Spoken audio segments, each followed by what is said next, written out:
আমার কলিজার ভাই ও বোনেরা, আসসালামু আলাইকুম। সবাই কেমন আছেন? আলহামদুলিল্লাহ, আমিও ভালো আছি। চলে আসলাম Tamjid family blog and cooking থেকে আপনাদের সুইটি আপু। আজকে আপনাদের সাথে শেয়ার করব একটি মজাদার রেসিপি। এটি দেখে আপনারা অবশ্যই বুঝতে পারছেন যে উপকরণটি কি। উপকরণটি হলো কলার থুর। আমরা যেটাকে কলার মোচা বলে থাকি, আমাদের গ্রামের ভাষায় এটিকে কলার থুর বলে থাকে। আপনাদের এলাকায় কী বলে থাকে অবশ্যই কমেন্টে জানাবেন। এখানে আমি এই কলার থুরটি আগে থেকেই ভাপিয়ে ফ্রিজে রেখে দিয়েছিলাম, তাই কালো হয়ে গেছে। এখন এখানে আমি বেসন, চাউলের গুঁড়ো, আদা, রসুন, পেঁয়াজ, মরিচের গুঁড়ো, হলুদের গুঁড়ো, গরম মশলা এবং কাঁচা মরিচ দিয়ে লবণ দিয়ে ভালো করে চটকিয়ে মেখে নিলাম। এখানে বেসনের সাথে সামান্য পরিমাণ চাউলের গুঁড়ো এড করেছি, যাতে পাকোড়াটি বা বড়াটি মচমচে হয়। আমরা এটাকে থুরের বড়া বলে থাকি। এটি ভাজলে আমার ঘরে আমি খাওয়ার সিরিয়াল পাই না। চুলা থেকে না নামাতেই আপনাদের ভাইয়া আর আমার মেয়ে ওরা খেয়ে নেয়।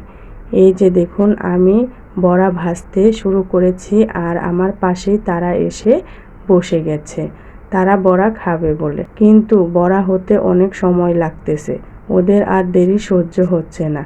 এদিকে আমার পুচকুটাও আমাকে অনেক জ্বালাতন করতেছে, তবুও কি করা, বড়াগুলো তো বানিয়ে শেষ করতেই হবে। এখন আমি বড়াগুলো উল্টিয়ে দিচ্ছি, জানি ওই পাশে লেগে না যায়।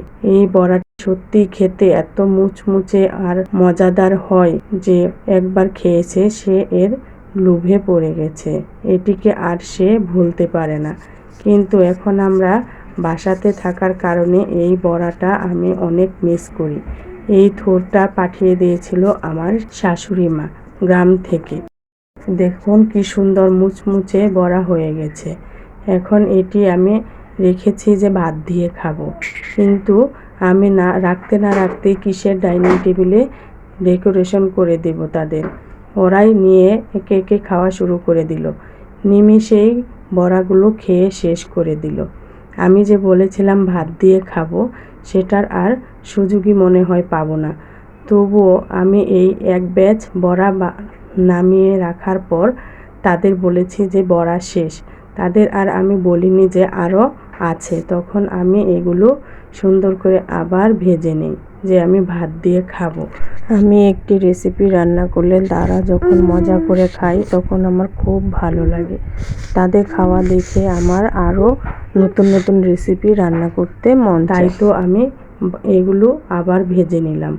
ভেজে নিয়ে খেতে বসেছি। আর দেখেন, আমি আপনাদের ভাইয়াকে বলেছি যে একটু ভিডিও করে দাও, কিন্তু কি দুর্ভাগ্য আমার, সে ভিডিও করতে গিয়ে দেখেন কেমন করে ভিডিও করেছে। আমি ভাত খাচ্ছি না কি খাচ্ছি বোঝাই যাচ্ছে না।